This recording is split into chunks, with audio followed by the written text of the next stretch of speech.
All right, the moment, I don't know about you all have been waiting for, but I have. And that's the completion of the bread pudding and getting it on the plate. And I want to point a couple things out to you about this bread pudding texture and all that. First, understand that this has been cooling at room temperature for about 4 to 4.5 hours. And it's right where it needs to be right now. Now you see them little black tips that are on that bread pudding? And it does look darling, doesn't it?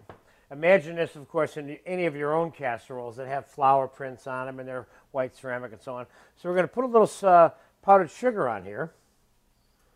I want you to see that you don't have to have a dredger, which I have, of course, like 25 different kinds of dredgers, but I want you to see if you don't happen to have one, you can just take one of your little strainers and put your powdered sugar on there, okay?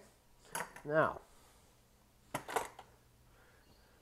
that looks good. Now, you can cut it with a bread knife, or you can cut it with anything. I'm just going to cut off a little piece, and you can cut any size or shape piece that you want, of course. I'm going to cut a little square.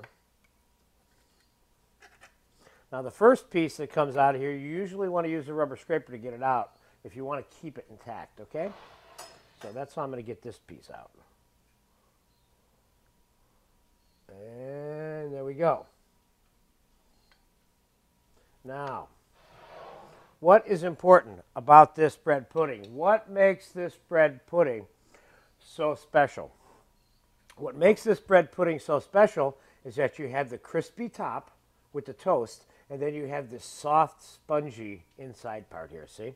This is very, very nice. Oh, I love this. And you can make them a little deeper. This is a nice depth also, okay?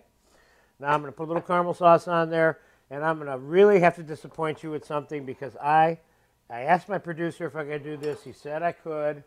I'm going to have a little bite of this because I want you to see what is the real reaction to eating this dessert, okay? So, here it goes. You ready? It's a warm caramel sauce now.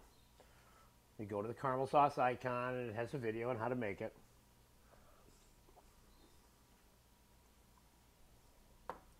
You know,